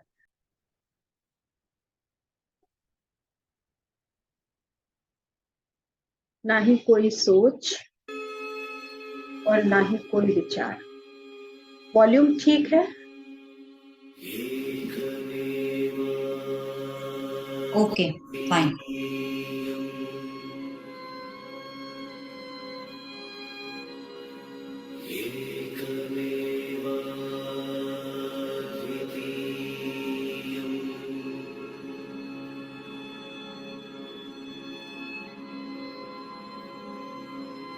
पूरा ध्यान अपनी हर एक आती और जाती सांस। ना ही कोई सोच और ना ही कोई विचार।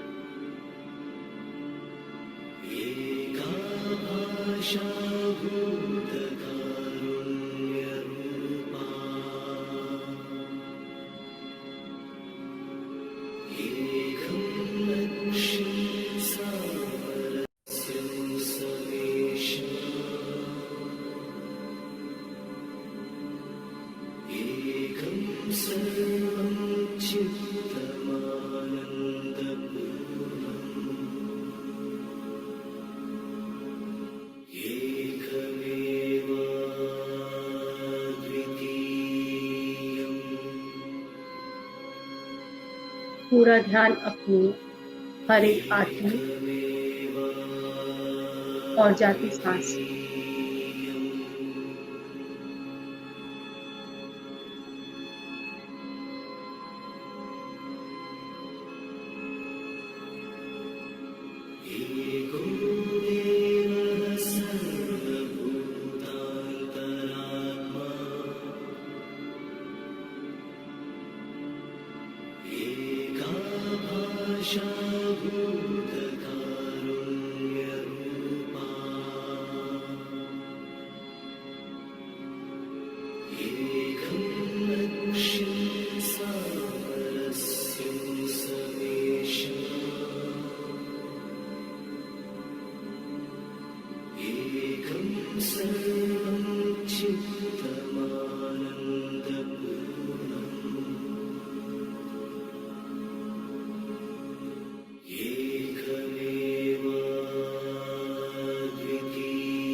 एकं सर्वं चित्तमानन्दपूर्णम्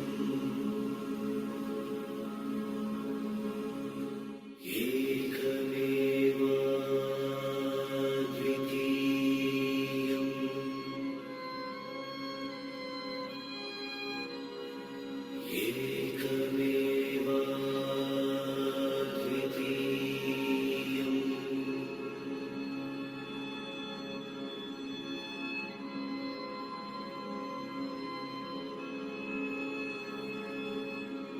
एको देवः सर्वभूतान्तरात्मा एका भाषा भूतकारुण्यरूपा एकं लक्ष्यं सारस्यं समेषा एकं सर्वं चित्तमानन्दपूर्णम्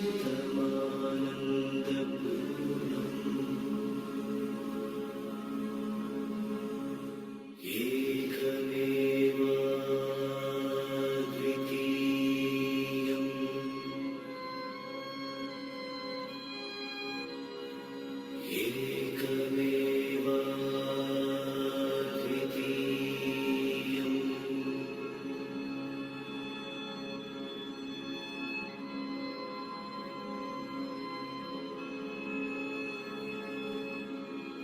एको देवः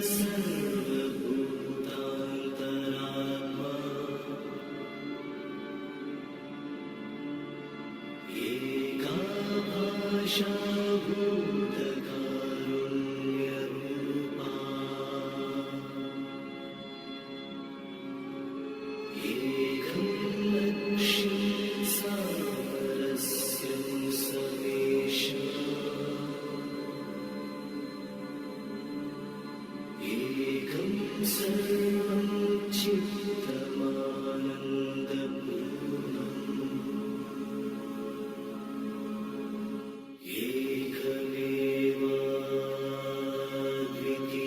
एकमेवाद्वितीयम्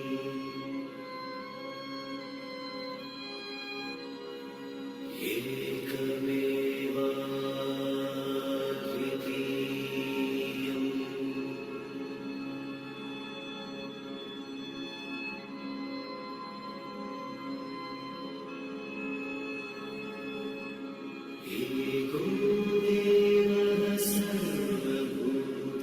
सर्वभूतान्तरात्मा एका भाषा भूतकारुण्यरूपा एकं लक्ष्यं सारस्यं समेषा एकं सर्वं चित्तमानन्दपूर्णम्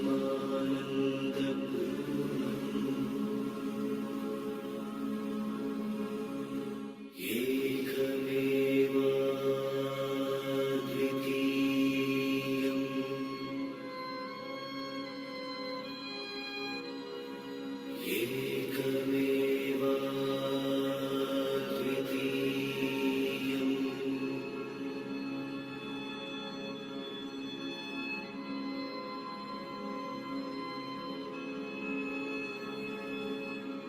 एको देवः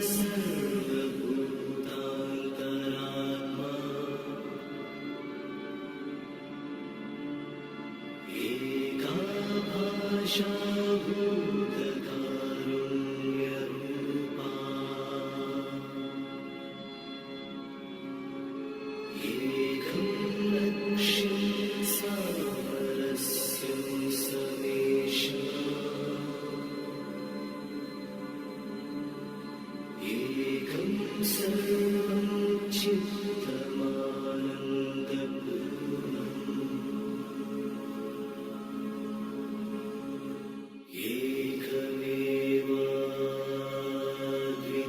एकमेवाद्वितीयम्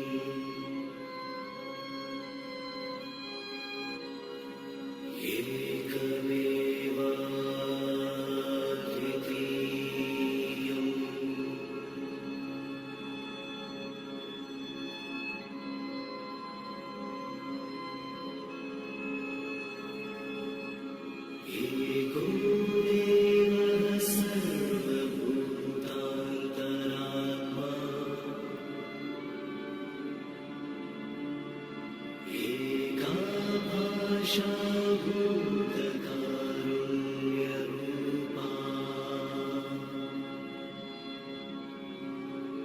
एकं लक्ष्यं सामरस्यं समेषा एकं सर्वं चित्तमानन्दपूर्णम्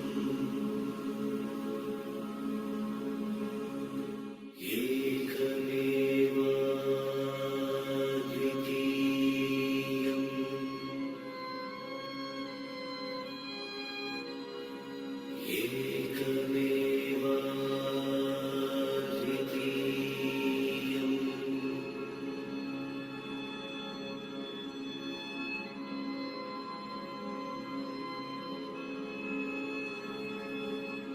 एको देवः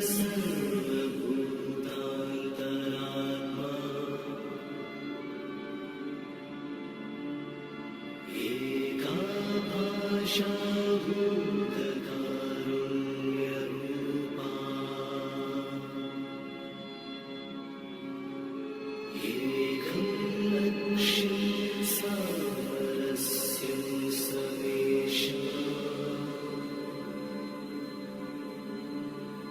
एकं सर्वं चित्तमानन्दपूर्णम्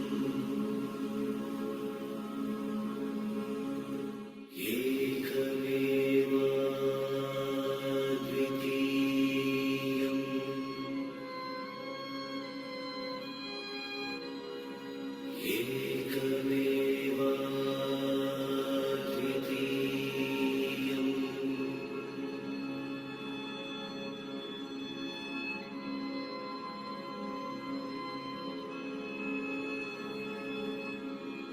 एको देवः सर्वभूतान्तरात्मा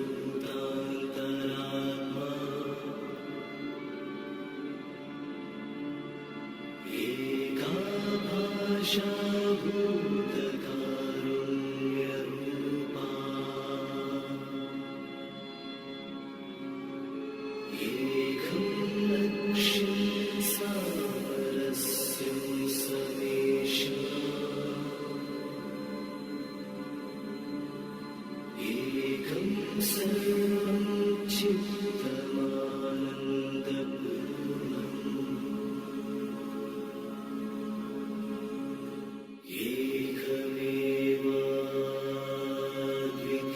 एकमेवाद्वितीयम्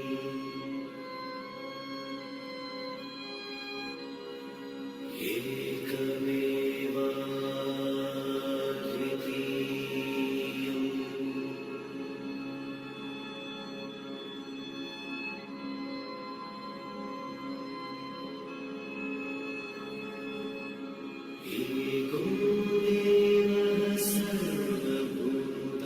सर्वभूतान्तरात्मा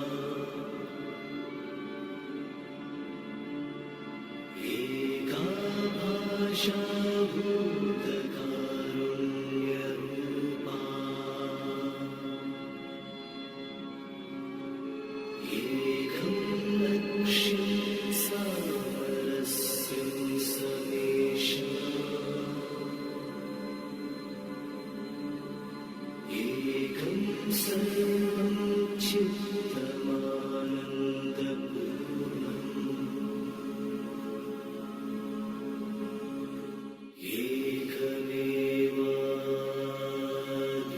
एकमेवाद्वितीयम्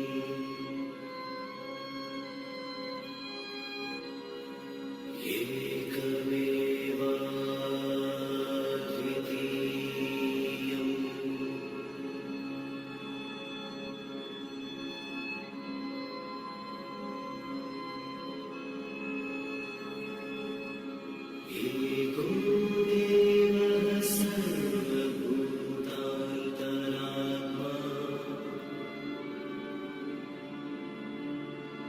एका भाषा भूतकारुण्यरूपा एकं लक्ष्यं सामरस्यं समेषा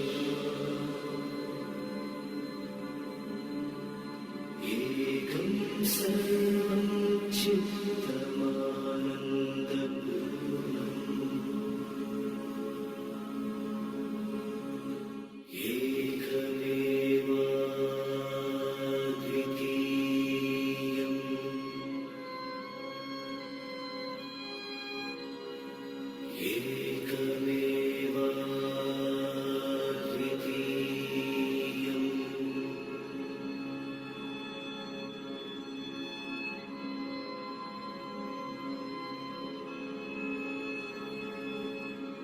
एको देवः सर्वभूतान्तरात्मा एका भाषा भूतकारुण्यरूपा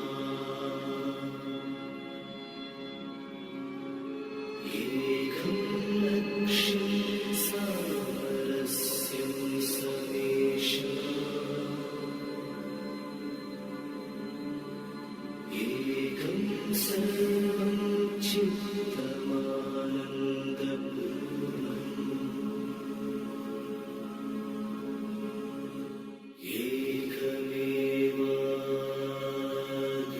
एकमेवाद्वितीयम्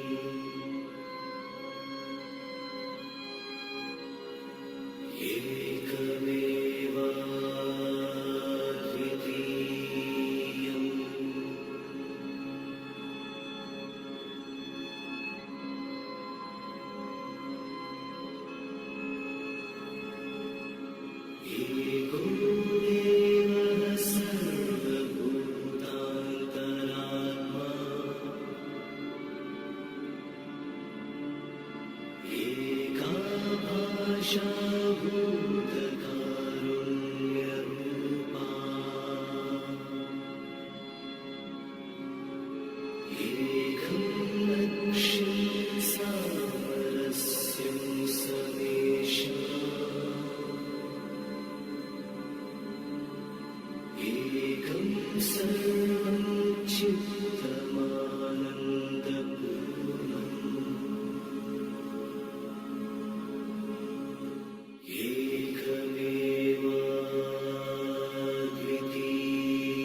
एकमेवाद्वितीयम्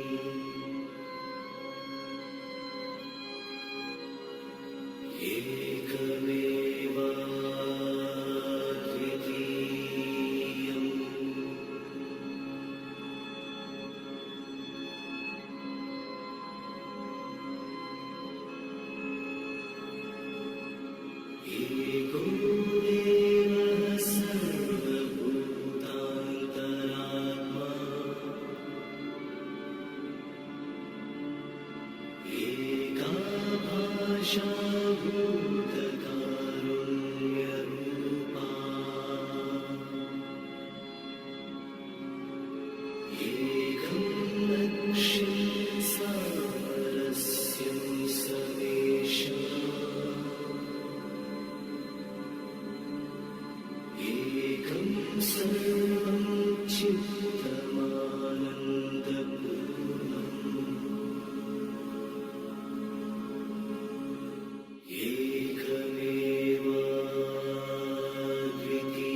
एकमेवाद्वितीयम्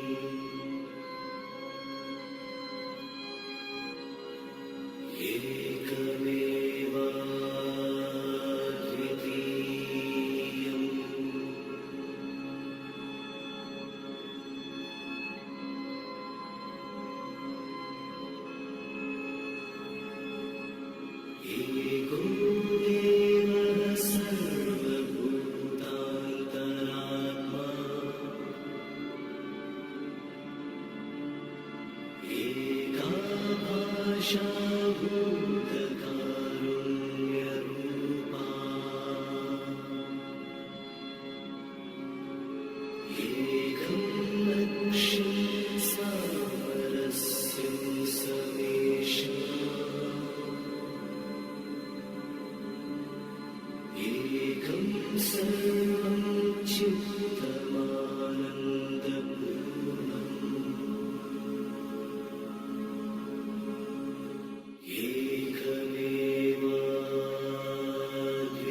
एकमेवाद्वितीयम्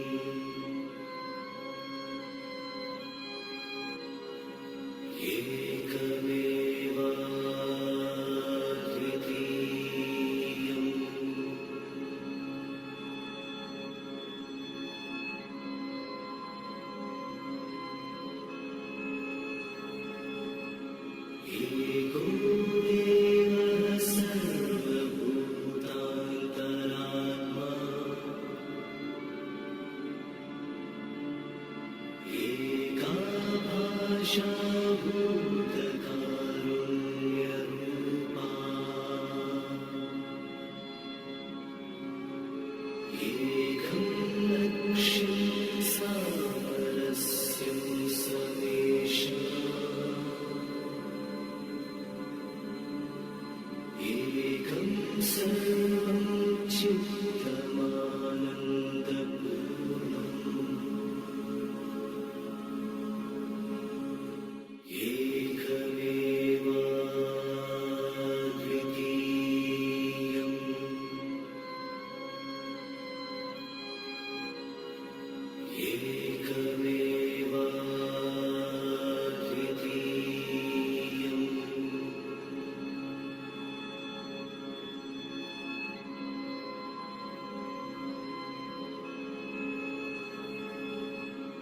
एको देवः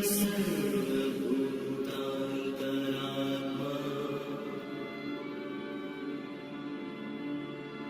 एका भाषा भूतकारुण्यरूपा एकं लक्ष्यं सामरस्यं समेषाम् एकं सर्वं चित्तमानन्दपूर्णम्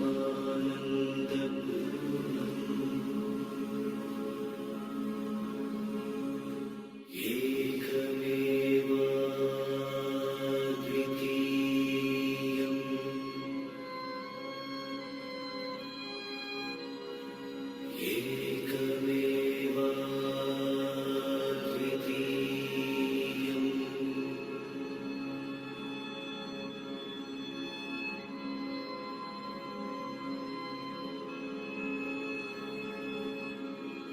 एको देवः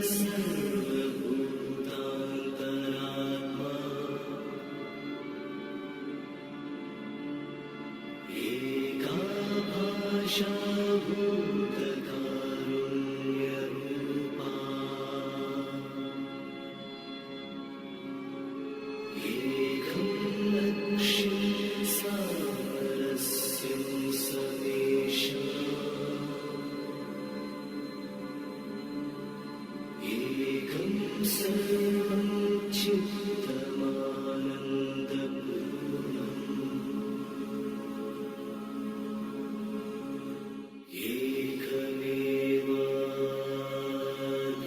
एकमेवाद्वितीयम्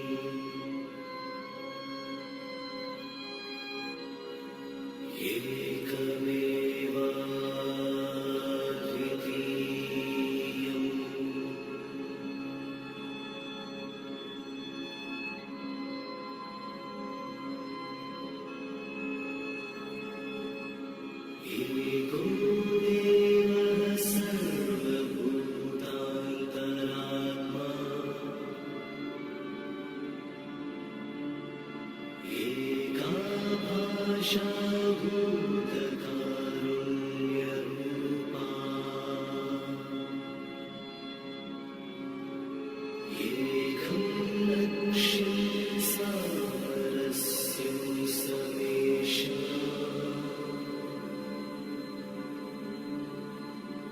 एकं सर्वं चित्तमानन्दपूर्णम्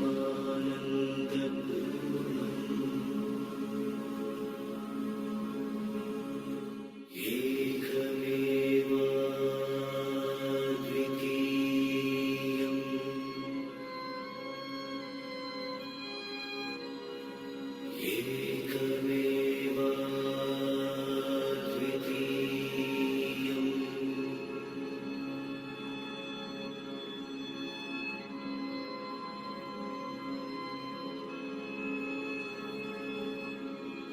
एको देवः सर्वभूतान्तरात्मा एका भाषा भूतकारुण्यरूपा एकं लक्ष्यं सामरस्यं समेषाम् एकं सर्वं चित्तमानन्दपूर्णम्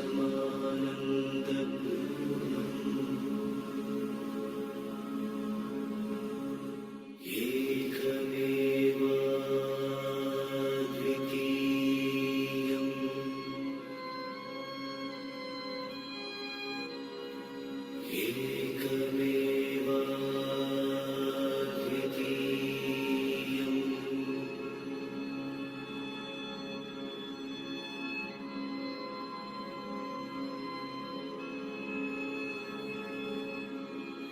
एको देवः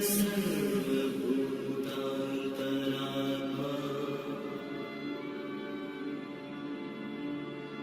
एका भाषा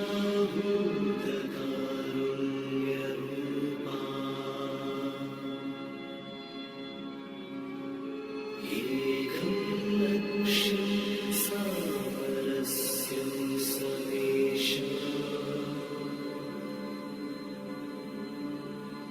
एकं सर्वं चित्तमानन्दपूर्णम्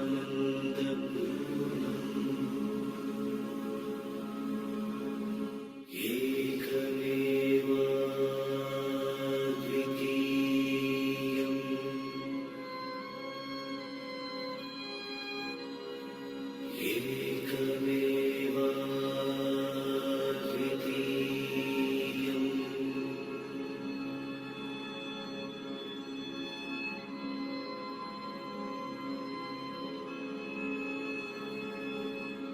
एको देवः सर्वभूतान्तरात्मा एका भाषा भूतकारुण्यरूपा एकं लक्ष्यं सामरस्यं समेषा एकं सर्वं चित्तमानन्दपूर्णम्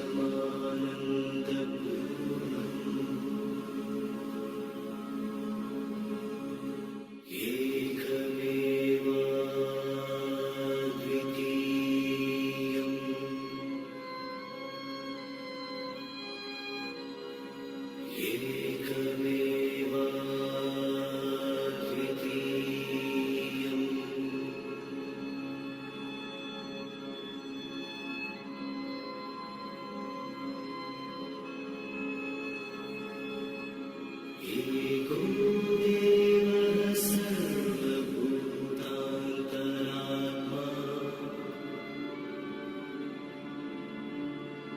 एका भाषा भूतकारुण्यरूपा एकं लक्ष्यं सामरस्यं समेषा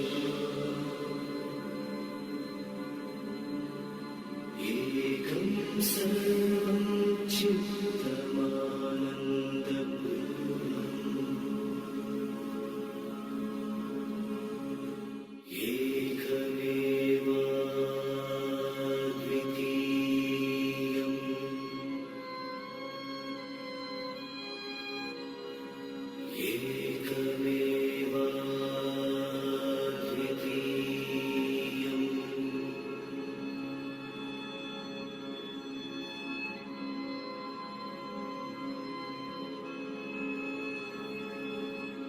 एको देवः सर्वभूतान्तरात्मा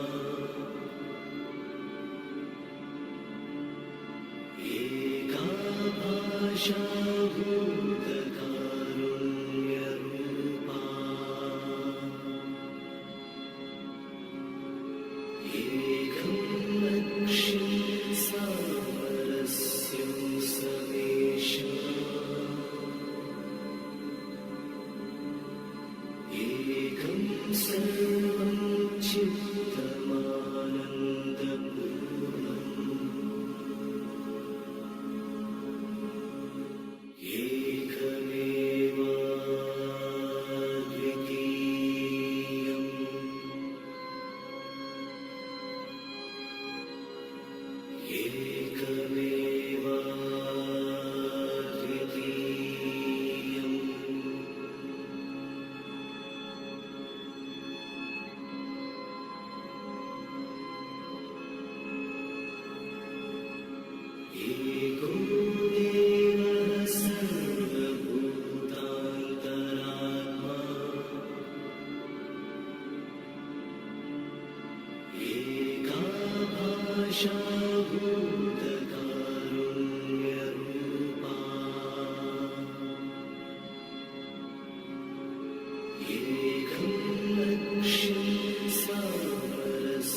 सर्वं चित्तमानन्दपूर्णम्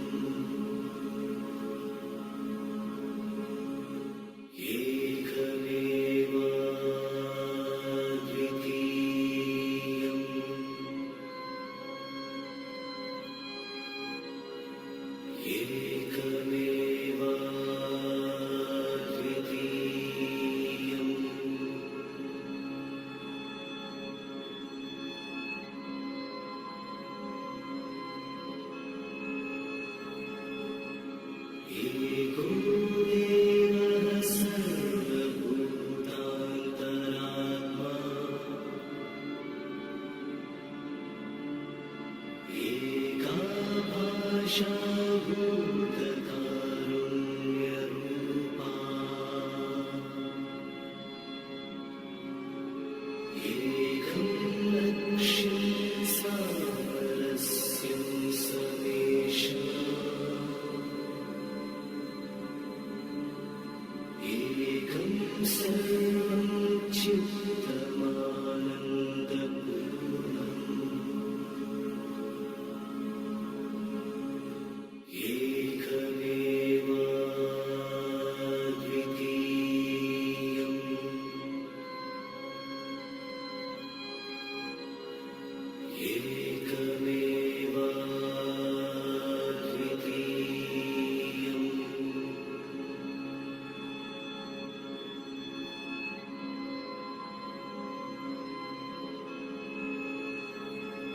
एको देवः सर्वभूतान्तरात्मा एका भाषा भूतकारुण्यरूपा एकं लक्ष्यं सामरस्यं समेषाम्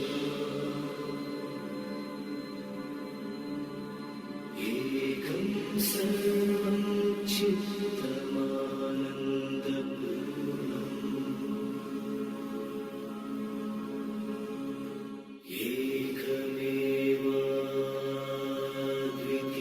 एकमेवाद्वितीयम्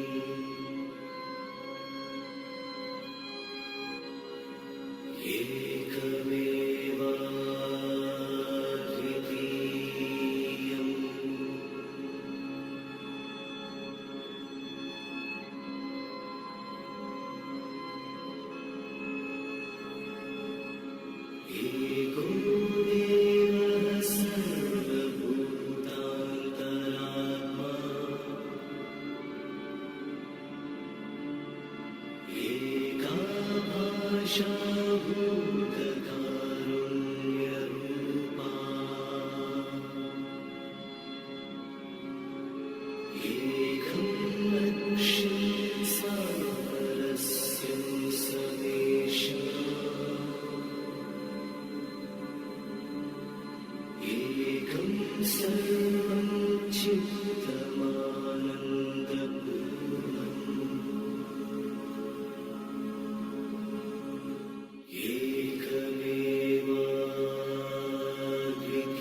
एकमेवाद्वितीयम्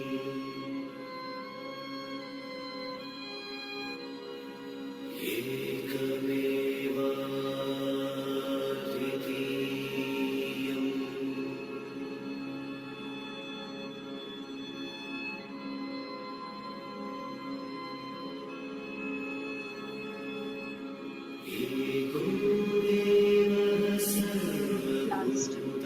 सर्वभूतान्तरात्मा एका भाषा भूतकारुण्यरूपा एकं लक्ष्यं सामरस्यं समेषाम् एकं सर्वं चित्तमानन्दपूर्णम्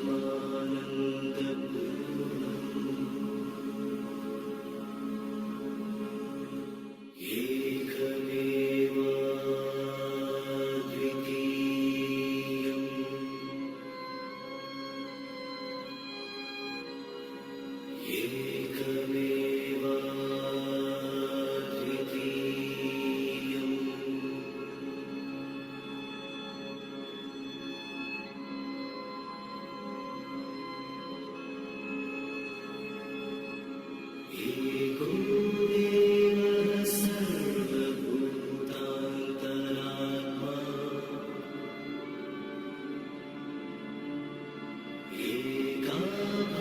भूतकारुण्यरूपा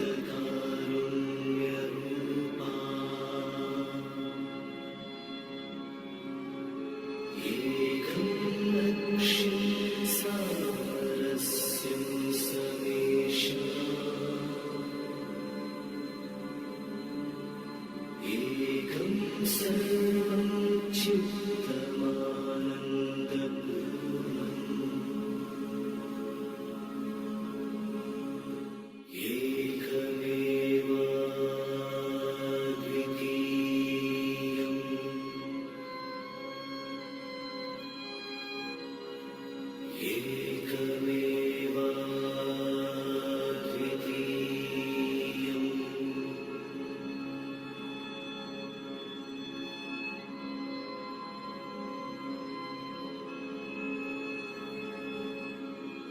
एको देवः सर्वभूतान्तरात्मा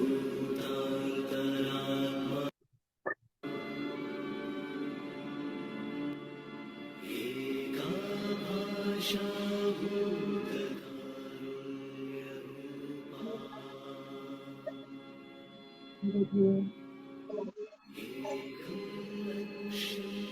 ध्यान से वापस आने की तैयारी करेंगे।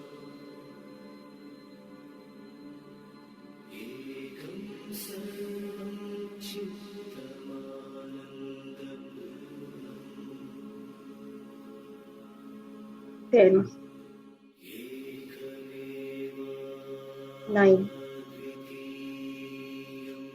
8, 7, 6, 5,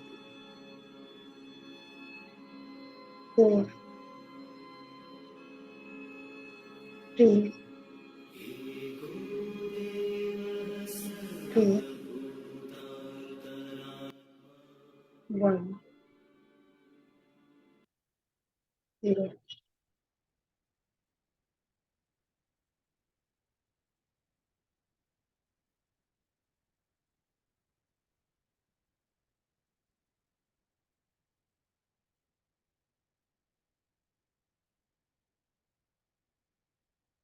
अपने समय लेते हुए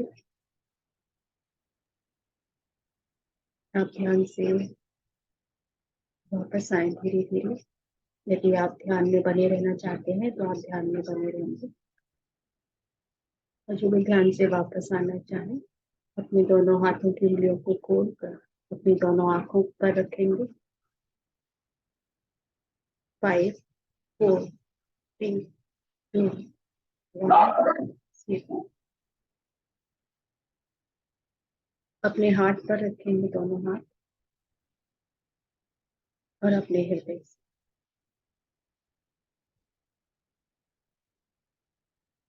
अपने परिवार के सभी लोगों को, इस ब्रह्मांड में जितने भी पशु पक्षी जीव जंतु पेड़ पौधे हैं, उन सबको वो प्रेम की ऊर्जा भेजेंगे। आज के ध्यान के लिए अपने आप को धन्यवाद कहेंगे। ब्रह्मश्री पितामह पत्नी जी को धन्यवाद, इस ब्रह्मांड को धन्यवाद कहें। एक अच्छी सी मुस्कुराहट के साथ रख लीजिए फ्रेंड्स। और अगर आप ध्यान में ही बने रहना चाहते हैं तो आप ध्यान कंटिन्यू करें।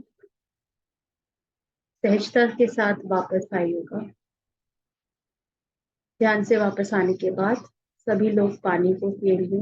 पानी में अपने गुड वर्ड्स, इंटेंशंस, हमारे जीवन में स्वास्थ्य हो, अच्छा स्वास्थ्य हो, सुख हो, शांति हो, ऐसा बोलते हुए जो भी आप इंटेंशन देना चाहते हैं उस पानी में दीजिएगा और पानी पी लीजिए।